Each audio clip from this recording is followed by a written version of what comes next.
how short this life. That's how one of the Buddha's poems begins. And it goes on to say, even if you have a long life, it's just 100 years.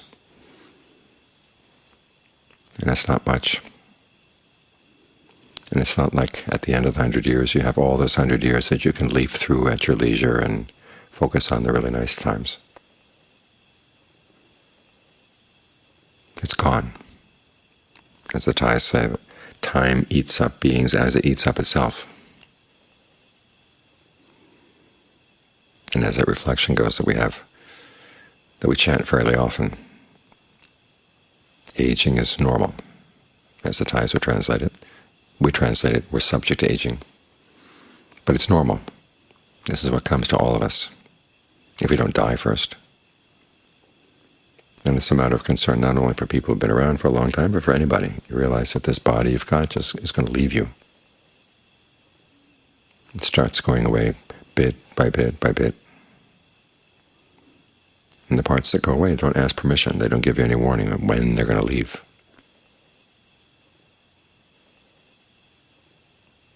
So as Ajahn Mahabodhi used to say, try to squeeze as much goodness out of the body as you can while you have the opportunity.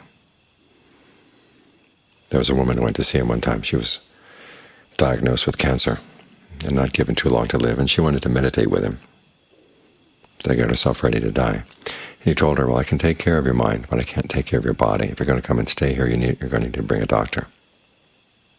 So she had an old doctor friend, retired doctor, a woman in her 80s, who went along and sat and meditated with her, listened to the Dharma talks together with her.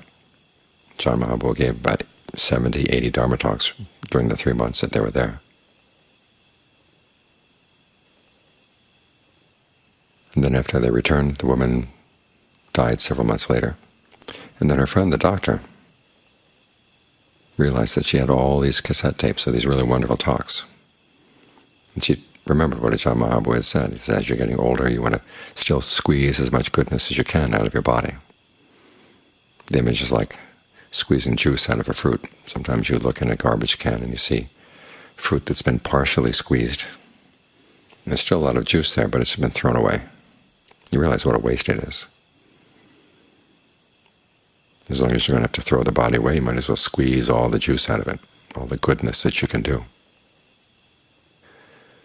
So the old woman decided to transcribe the Dharma talks.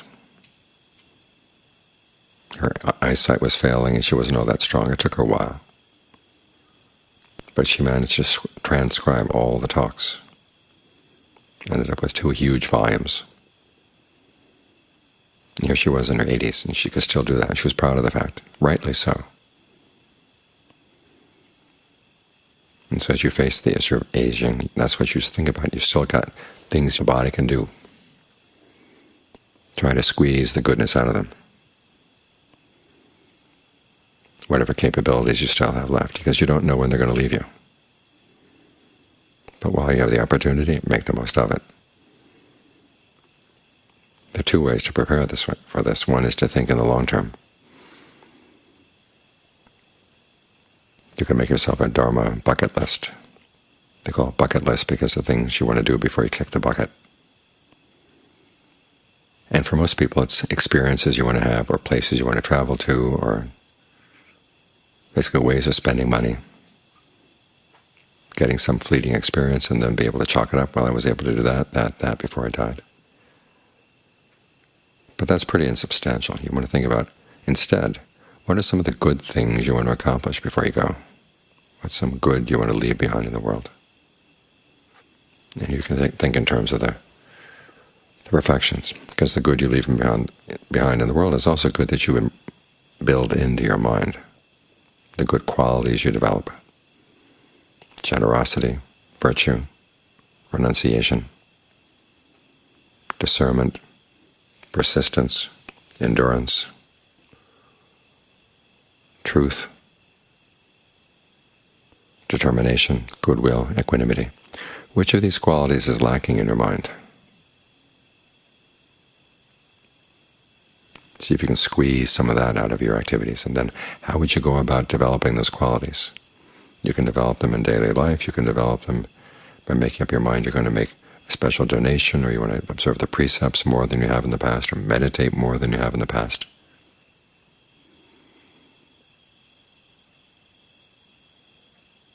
As Ajahn Fuang would call it, he says, leave behind a monument of your goodness. So think of that in terms of the long term. As for day to day,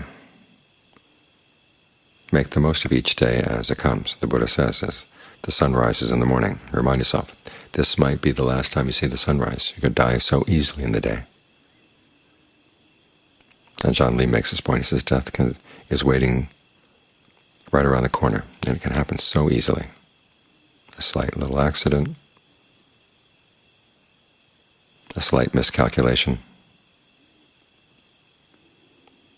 some slight little thing in your body, a little germ gets into the body and then decides to settle in and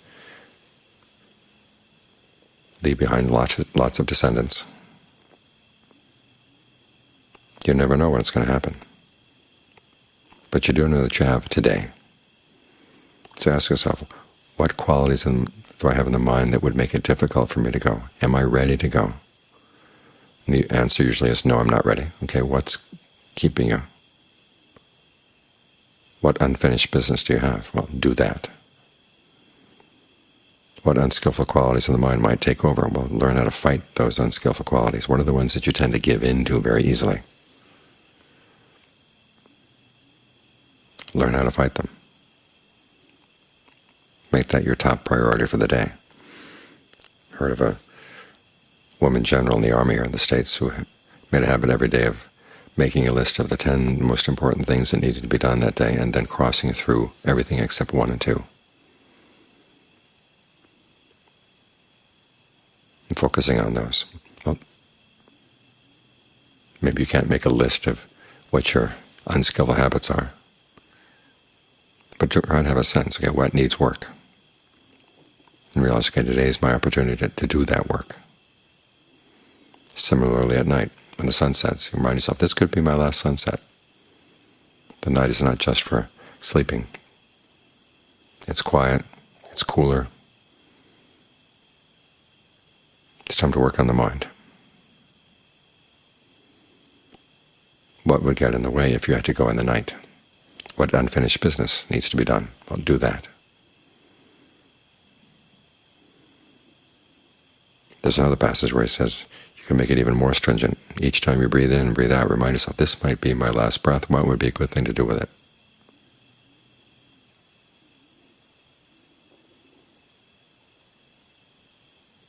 Because when the Buddha is talking about being in the present moment, he never says it's because it's a wonderful place to be, or because you access unconditioned awareness just by simply being in the present. He says you focus on being in the present because there's work to be done, and this is the time to do it. Ajewa Gichamatambang. Do today what needs to be done. Because tomorrow, who knows? But you do have this breath, you do have this day.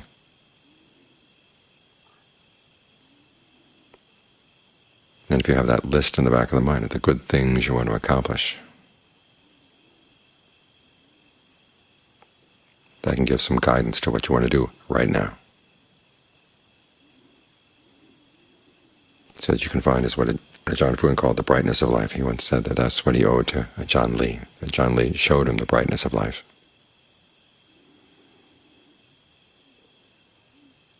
And we talk about sunset years. Well, that's the kind of brightness you want to have at the sunset, the brightness of a mind that's developed good qualities inside, a mind that's found something inside that is of real value. Because you look at life as it's normally lived, and everybody has families, and the families grow up, and people tend to go their separate ways. You work on projects. The people work together on the project, they go their separate ways. Sometimes the project gets completed and then gets wiped out. I was riding with my father one time. I was visiting him and my brother. We decided to go back to Charlottesville, where 30 years before we had built a house. So So I drove by to see what condition the house was in, and it was in pretty sad condition. The new owners hadn't taken good care of it. On the way back, we dropped my brother off in Richmond, continued driving to Williamsburg. And Dad commented, he said, "You know, I have nothing to show for my life." He talked about not only the house, but also the time when he was a farmer. They'd spent all year growing potatoes, and then word came down from the government, throw the potatoes away. There are too many potatoes on the market. He ended up getting a job with the government, worked on the Water Council. Then a very conservative president came along and abolished the Water Council because it was not business-friendly. He said, there's nothing to show for all that work.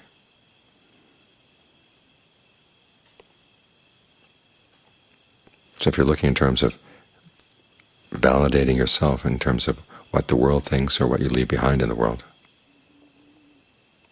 sometimes it can be hard. But if you validate yourself in terms of what good qualities you build in the mind, so even though you say you are generous and you're helping the world and somehow that gets wiped out, you've still got the generosity. You've worked hard at being virtuous, doing a good job with your career, and if for some reason what you did in your career gets wiped out, you've still got the virtue. These things don't leave you. They're part of your noble treasures. And there are treasures that make life bright. When John Fung was talking about the brightness of life, that's what he was talking about. Not the fact that you can say, well, I traveled here and I traveled there and I tasted this and I had that experience, and things that other people put on their bucket lists. Put on your bucket list virtue, generosity, all the perfections. And then with what time you have left and what abilities remain in the body, to squeeze those perfections out of the body.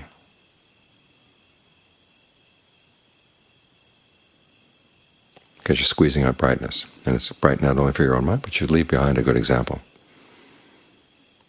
Whoever knows of your life, they see something good, something inspiring. So in your sunset years, as the body fades, maybe your memory fades, but still the goodness is bright.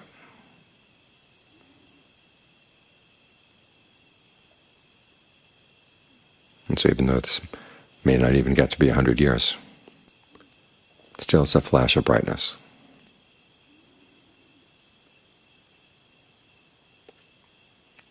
And it will be a memorial in your mind. Even if your memory goes, there's something deeper in your mind than your memory, where these things are maintained.